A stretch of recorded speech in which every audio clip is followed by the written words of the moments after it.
কিছু মানুষ আপনাকে ঠিক ততটুকুই ভালোবাসবে যতটুকু আপনাকে সে ব্যবহার করতে পারবে। পরিস্থিতি মানুষকে তৈরি করে। পরিস্থিতি যখন বদলে যায়, মানুষও তখন পাল্টে যায়। মানুষ আসলে জলের মতো, পাত্রের সঙ্গে সঙ্গে সে তার আকার বদলায়। জীবনে সমস্যার প্রয়োজন আছে, সমস্যা আছে বলেই সাফল্যের এত স্বাদ।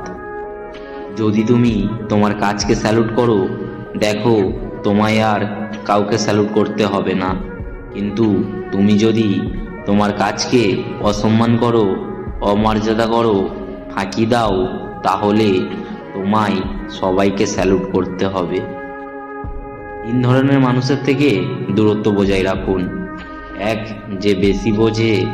2, যে নিজেরটাই বোঝে। 3, যে এক বললে আর এক বোঝে। সব আঘাতের প্রতিশোধ নিতে নেই। কিছু আঘাতের বিচার হাসি মুখে ওপরওয়ালার কাছে ছেড়ে দিতে হয়। জীবনের প্রতিকূলতা থেকে পালানো সহজ। জীবনের প্রতিটি ক্ষেত্রেই পরীক্ষা আছে। যারা ভয় পায় তারা জীবনের কিছুই পায় না। যারা লড়াই করে তাদের পায়ের পাতায় সারা জগৎ থাকে। নিজেকে ভালো রাখার দায়িত্ব নিজেকেই নিতে হবে, কারণ খারাপ থাকলে কেউ ভালো রাখতে আসবে না।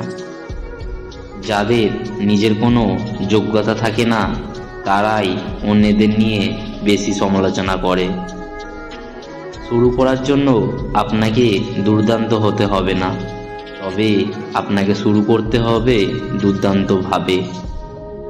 আপনি যদি কখনো ব্যর্থ হন, অর্থাৎ ফেল করেন, তাহলে হতাশ হবেন না, কারণ ফেল শব্দটিরও একটি পজিটিভ অর্থ আছে। একদিন স্বপ্নেরা জীবনকে প্রশ্ন করল, আমরা কবে সত্যি হব?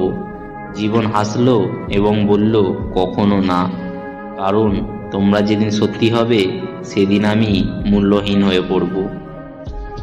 অপরের ভুল থেকে নিজে শিক্ষা নাও, কারণ সব কিছু নিজের ওপর প্রয়োগ করে শিখতে চাইলে তোমার আয়ু কম পড়বে। পরিশ্রম ছাড়া সাফল্য আসে না। তুমি যদি সমস্যাকে বড় করে দেখো, তাহলে কখনো সমাধানের পথ খুঁজে পাবে না। নেশা করুন কঠোর পরিশ্রম করার, যাতে আপনার রোগ হয় সাফল্য পাওয়ার। আমি একটি পাখি পুষেছিলাম, সেটি উড়ে গেল। একটা কাঠবিড়ালি পুষেছিলাম, সেটিও চলে গেল। শেষে বুদ্ধি করে একটা বৃক্ষ রোপণ করলাম। পাখি এবং কাঠবিড়ালি দুটোই ফিরে এলো। মাঝে মাঝে মনে হয় হাল ছেড়ে দিই, কিন্তু পরক্ষণেই মনে পড়ে আমি নিজেকে কথা দিয়েছি যে আমি প্রমাণ করে দেখাবো আমিও পারি। আজ তুমি যে পরিমাণ কষ্ট করছো, স্বপ্ন পূরণ হলে এর থেকে দ্বিগুণ আনন্দ পাবে। সংঘর্ষ যত কঠিন হবে, জয়ের আনন্দ ততই মধুর হবে।